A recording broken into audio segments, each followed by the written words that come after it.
मौसम नशे में चूर है, कुछ पी के आई है गदा, बस कुछ ना पूछो आज क्या पैगाम लाई है घटा। अब मैंने जाना प्यार क्या है, तेरी जुल्फों की कसम, दिल बेकरार सा है, हमको बीमार सा है, जब से तुम्हें देखा सनम। बरस था 1964, 1964। रेडियो पे इस गीत को हमने सुना, बहुत ही पसंद आया। एक तरफ ये गीत मोहम्मद रफ़ी साहब ने गाया था, दूसरी तरफ लता जी ने गाया था, धुन कल्याण जी, आनंद जी की और मजरूर साहब के अल्फाज। मैं इस गीत को यहाँ करके इसलिए गा रहा हूँ कि यही वो जगह है जहाँ पे इसके हीरो और हीरोइन पे ये गीत पिक्चराइज हुआ था। ये हुमायूं टॉम्ब है और यहीं से ये गीत शुरू हुआ। यानी जॉय मुखर्जी और वैजंती माला दोनों इसी जगह इस गीत को गाते हैं, लेकिन मोहम्मद रफ़ी साहब वाला हिस्सा लता जी। तो बड़ा अच्छा लग रहा है मुझे यहाँ करके। खूबसूरत आलम है। वर्ल्ड हेरिटेज डे है 19 नवंबर से 25 नवंबर तक, और ऐसे में इन खंडरों में घूमना मेरी खुशबख्ती है, मेरी खुशी है, और इसीलिए मैं यहाँ आया हूँ। कभी फतेहपुर सीकरी, कभी कुतुब मीनार। और ये देखिए, इसकी जो खसूसियत है वो ये है कि जब शाहजहाँ ने ताजमहल बनाया तो उसके जहन में ये हुमायूं टॉम्ब की छवि थी, और इससे उधर जाकर के एक खाने का अकबरा मकबरा भी है, तो वहाँ भी उन दोनों बातों को ध्यान रख के ये ताजमहल बना। तो मेरा ख्याल है दिन की शुरुआत बड़ी खूबसूरत हुई है। आइए आगे बढ़ते हैं। देखते देखते इतना सुंदर ये देखते देखते मॉन्यूमेंट क्यों ना चलते चले जाएं। मेरी दुआएं आप सबके लिए, दे हैव द बेस्ट। ये है उड़ान परिंदों की। कभी कभी सोचता हूँ पंख होते तो उड़ जाता मैं, लेकिन कोई बात नहीं, अगर पंख नहीं हैं, कल्पना के पंख तो हैं। तसव्वुर की दुनिया में चलते चले जाओ, उड़ते चले जाओ, जहाँ तक जाओ वहाँ तक चले जाओ। कितनी मस्ती है इनकी उड़ान में। वैसे उड़ान में तो मस्ती होती ही है। उड़ते हैं फिर कहीं जा कर के बैठ जाते हैं। भाईचारे में जीते हैं ये परिंदे। ये देखिए क्या सिंक्रोनाइजेशन है। वाह वाह। किसी भी आप मकबरे पर चले जाएं, मदरसे पे चले जाएं, आप कहीं भी किसी मॉन्यूमेंट पे चले जाएं, आपको इस तरह के उड़ते हुए परिंदे दिखाई देते हैं और मोटिवेशन मिलता है बड़ा इनसे। ऐसा जी करता है बस उड़ते रहो, उड़ते रहो, उड़ते रहो। क्या मंजर है, खूबसूरत। दिन इस तरह से शुरू होता है तो दिन के बाद शाम भी अच्छी आती है, रात भी मधुर होती है। एकला चलो, चाहे साथ रहो चाहे अकेले चलो, लेकिन चलते रहो, चलते रहो। ये पैगाम है इन परिंदों का। ला ला ला ला ला ला ला ला,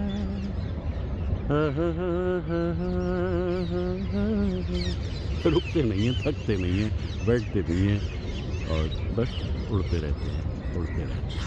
ये अब रुक गए। थोड़ा सा शायद हो सकता है ब्रेकफास्ट टाइम हो गया हो सकता है। आहा हा हा हा हा, ला ला ला ला ला ला ला, आहा हा हा हा हा। सुबह सुबह इन मकबरों में आ जाने का ये फ़ायदा रहता है कि यहाँ भीड़ नहीं होती बिल्कुल। मैं तो बहुत जल्दी यहाँ पे 7:30 बजे पहुँच गया, और मुझे इतना अच्छा लगा यहाँ करके। देखा खामोशी, बस थोड़ी सी सरगोशी और कुछ ऐसी आवाज़ें, न जाने क्यों ये क्या कह रहे हैं आपस में। कुछ पेट हैं यहाँ इधर उधर बेकली में घूमते हुए।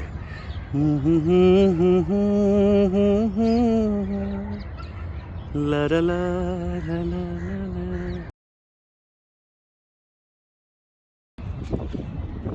दिन ढले जहाँ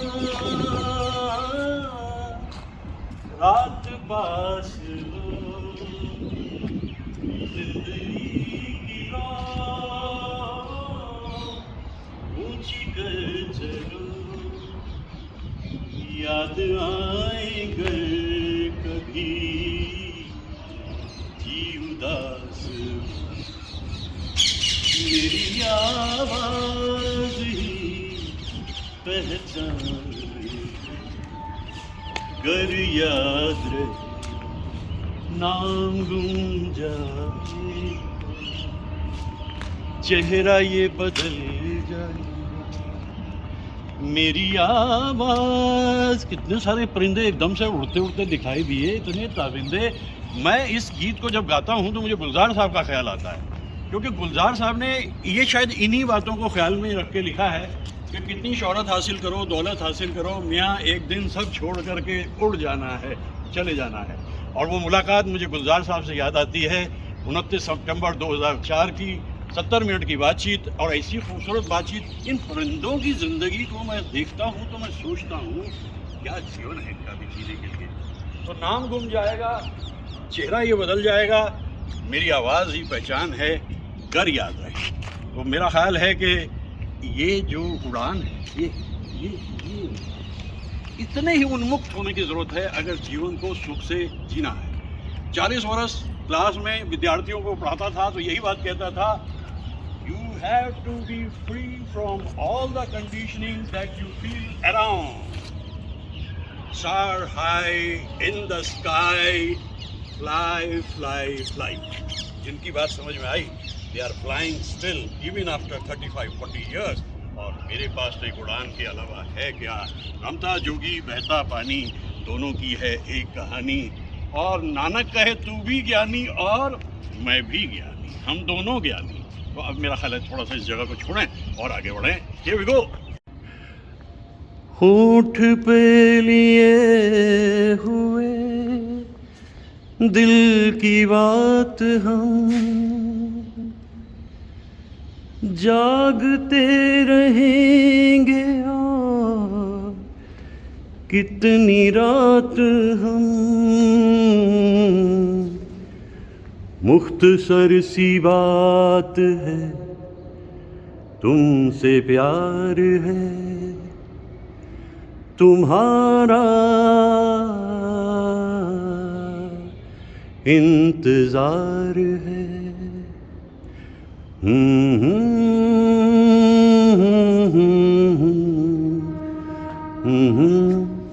वही ट्रेन की सीटी यानी महाजबी पाकीज़ा याद आती है जब भी ट्रेन की सीटी सुनती है।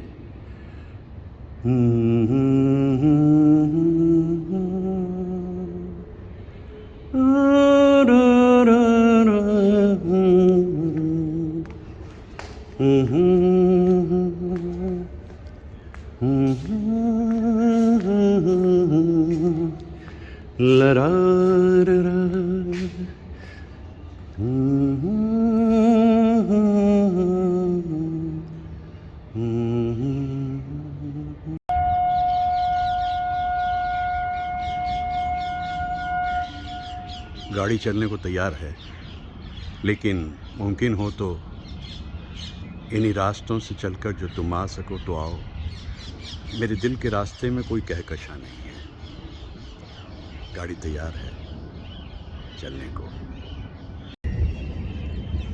ये HMV का मॉडर्न वर्जन है। वो 78 RPM के रिकॉर्ड जब हम ख़रीदते थे तो ये वहाँ बैठे हुए थे, लेकिन आज फिर इस पोस्चर में दिखाई दे रहे हैं मुझे। HMV ने हमारी ज़िंदगी में बड़ा सुख दिया, बहुत सुख मिला उनके गीतों से। 78 RPM, 33, 45, तो इनको देखकर आज मुझे ऐसा लग रहा है अब ये चल दिए।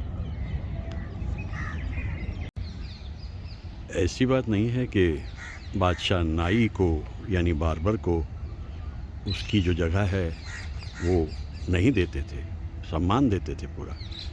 तो पूरा एक मकबरा बनाया गया है, इसे कहते हैं नाई का मकबरा। और ये नाई का मकबरा जो है ये हुमायूं टॉम में बिल्कुल पीछे की तरफ जाकर है, बिल्कुल पीछे की तरफ। तो हज्जाम तो हर युग में रहे हैं। यहाँ 2 कब्रें मौजूद हैं, एक मेल एक फीमेल। तो जाहिर है जो बार्बर साहब रहे होंगे उनकी अहलिया भी होंगी। तो इस तरह का सम्मान बादशाहों की तरफ से काबिले तारीफ़ तो है। ये हुमायूं के मकबरे में पीछे की तरफ जाकर आता है। मकबरों के चारों तरफ जल की व्यवस्था रहे इसलिए ये जलमार्ग बनाए जाते थे। लेकिन ये जो नाई का मकबरा है इसके चारों तरफ जो जलमार्ग बनाए गए वो 1909 में अंग्रेज़ों ने बनवाए, क्योंकि उनकी भी सेंस ऑफ हिस्ट्री बड़ी कमाल की होती थी और मॉन्यूमेंट्स का प्रोटेक्शन भी बड़ा जम के करते थे। अंग्रेज़ जानते थे इतिहास एक सत्य है और उसको बचा के रखना ज़रूरी है। तो ये जलमार्ग की व्यवस्था कितना टेक्निकली साउंड है ये सारा सिलसिला।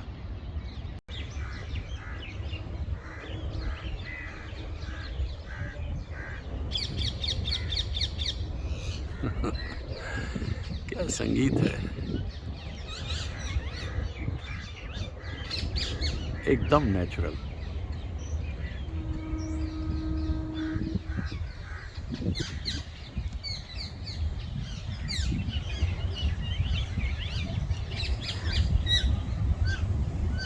इसको भी कुछ खोज है, कुछ खोज रही है ये।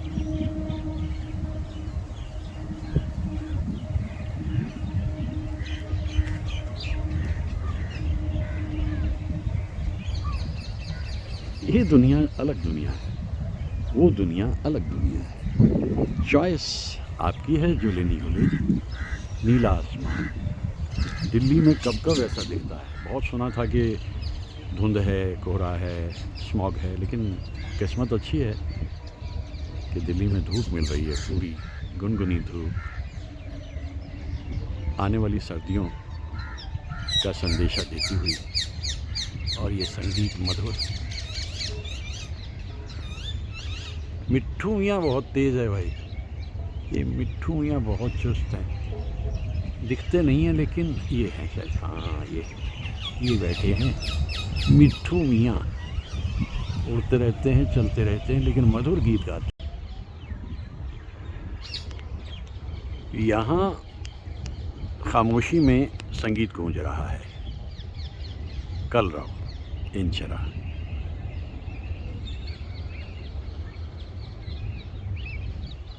जीवन संगीत, सॉन्ग ऑफ लाइफ। कौन सिखाता है इन्हें? ये तो बिल्कुल पंचम है एकदम। पंचम ने भी ज़्यादातर इनोवेशन खुद ही की थी। बर्मन दादा का बेटा होते हुए भी पंचम ज़्यादातर तजुर्बे करते रहते थे। ये भी कुछ उसी तरह का उनका शागिर्द दिखाई दे रहा है मुझे। एक और परिंदा उड़ के गया, लेकिन ये आवाज़ें तो मिट्ठू मियाँ की हैं। कुछ और परिंदे भी हैं छुपे हुए यहाँ। कितना सुखद है ये सब कुछ, इस संगीत को सुनना, कुछ ख्वाबों को बुनना। जिंदगी का जब फसाना है, रोते रोते भी मुस्कुराना है। इश्क में जानते हैं जान गई, फिर भी कहते हैं आज़माना है। ये मकबरे तो प्रतीक हैं इस बात के कि बड़े बड़े शहंशाह, सुल्तान, पावरफुल लोग जिन्होंने राज किया कभी, वो आखिर सुपुर्दे खाक हुए। लेकिन ये हरियाली जो है ये इस बात की गवाह है कि मन में खिला रहे बसंत, जीवन में खुशियाँ अनंत। ये तो इतनी मधुर दिखाई दे रही है इस वक्त मुझे कि फिर मैं कौन सा मौका छोड़ता हूँ। कहाँ है मेरे प्यार की मंजिल, तू बतला तुझको है पता। जीवन के दो पहलू हैं, हरियाली और रास्ता।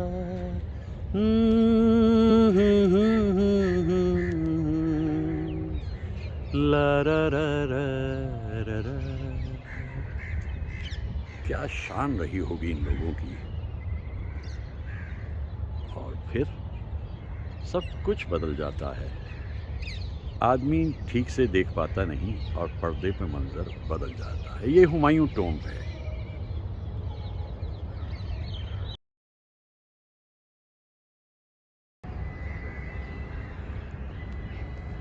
अच्छी बात यह है कि इन इलाकों को मेंटेन किया जा रहा है।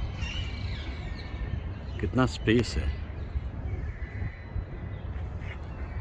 वो सामने हुमायूं टॉम्ब में अंदर आने का गेट है और चारों तरफ बाग और हरियाली, परिंदों की आवाज़ें और न जाने कितने सारे खामोश से अफसाने अतीत के इन खंडरों में छुपे हुए। यहाँ से आप अंदर जाते हैं, वो सामने चलते चलते चलते आपको फिर पहुँचा देता है रास्ता हुमायूं टॉम्ब पे। जैसे ही हम एंटर करते हैं हुमायूं टॉम्ब में, वहाँ ये ईसा खान का मकबरा दिखता है जो 1547 के आसपास बनाया गया। ईसा खान निवासी, ईसा खान को न्याजी बोला जाता था, ईसा खान न्याजी। ईसा खान न्याजी शेरशाह सूर के दरबार में एक अमीर थे। इस अहाते के अंदर इनका मकबरा तथा एक मस्जिद है। ये दोनों ही इनके जीवन काल में बनाए गए।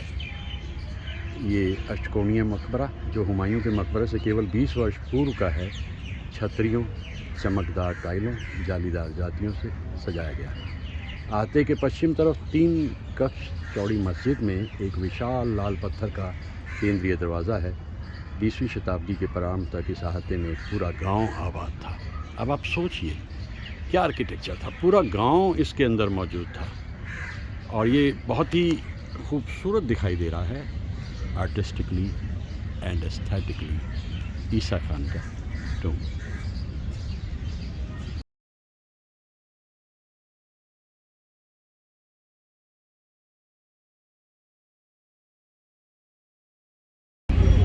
पचास बरस पहले की ज़िंदगी भी क्या कमाल थी। घर में बिछी रहती थी खाट, रहते थे ठाठ बाट।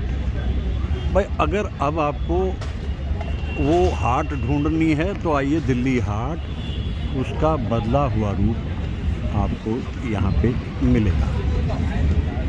तो ना तो खाट, यस ठाठ बाट, लेकिन जेबें भरी होनी चाहिए। बड़ी महंगी है दिल्ली हाट। क्योंकि मैं कुछ ख़रीदने के मूड में यहाँ हूँ नहीं, तो मैं तो बस एक चक्कर मार के निकल जाऊँगा। और ये ज़रा मॉडर्न टच जो है थोड़ा मेरे को भाता कम है। मैं सूरजकुंड का इंतज़ार कर रहा हूँ, 1 से 15 फरवरी तक जो लगता है वो कमाल होता है। ये दिल्ली हाट है, मतलब कंसेप्ट तो वही है कि भाई गांव में जैसे हाट लगती है, सामान एक जगह इकट्ठा कर दिया जाए। लेकिन अच्छा तो है, लेकिन हमारी हाट का मज़ा कुछ और ही था, है ना। लेकिन चलिए कोई बात नहीं, एथनिसिटी तो है। एथनिसिटी इस सेंस में है कि सामान मिलता है अच्छा, हैंडीक्राफ्ट्स काफ़ी अच्छे मिलते हैं यहाँ पे। कलर कितना अच्छा है। इसलिए मेरा ख्याल है कि मैं अपने बेंगलोर के साथियों को ये सलाह दूंगा कि यहाँ तो आप लोग खुद आइए और खुद आकर के देखिए कि यहाँ हैंडीक्राफ्ट्स किस तरह के मिलते हैं। मैं दरअसल सूरजकुंड का इंतज़ार कर रहा हूँ 1 से 15 फरवरी तक। हर बार गया हूँ, 36-37 साल हो गए उसको लगते हुए। तो ये है दिल्ली हाट। बदलते रहते हैं, हर राज्य का यहाँ आपको स्टॉल मिलता है, लेकिन वो बदलते रहते हैं, कभी कोई कभी कोई। शायद महीने की ड्यूरेशन होती है इनकी। शाम को अच्छा लगता है भाई यहाँ पर आना। भाई बज़्म ख़वातीन के लिए तो यहाँ बहुत कुछ है, लेकिन हमारे जैसे बंजारों के लिए कुछ विशेष यहाँ नहीं मिलता। अच्छा है, अच्छा इस सेंस में है कि चलिए अपनी एक जो क्राफ्ट्स हैं उन क्राफ्ट्स को आप दिखा सकते हैं, अच्छे लगे तो ले जा भी सकते हैं। आर्टिस्ट तो हमारे यहाँ कमाल है, और आर्टिस्ट्री भी। दिल्ली हाट बहुत अरसे पहले जब ये बना था तब से आना होता है यहाँ, लेकिन समय के साथ साथ परिवर्तन आते हैं। ये इसका फूड कोर्ट है, यहाँ खान पान होता रहता है। कई सारे आउटलेट हैं, यानी कि सिक्किम तक भी है। मैं शुद्ध शाकाहारी हूँ, इसलिए मुझे राजस्थान की जो प्रिपरेशन है, उनकी जो डेलिकेसीज़ हैं वो अच्छी लगती हैं। देखता हूँ क्या खाया जा सकता है, क्या लिया जा सकता है। देखिए कितना टेम्पटिंग है सारा मेन्यू। देखते हैं। तो भाई राजस्थान के स्टॉल पे आ गया। ये मिले गोलगप्पे और ये मिले साथ में मुझे प्याज कचौड़। भाई मुझे राजस्थान वैसे भी बहुत पसंद है, क्योंकि उनका जो स्लोगन है पधारो मारो देश। तो ये देखिए खट्टा पानी, ये गोलगप्पे, ये दिल्ली हाट में बैठा हुआ मैं, और शुरू करें अंताक्षरी। शुरू करते हैं। बहुत खूब, थैंक यू।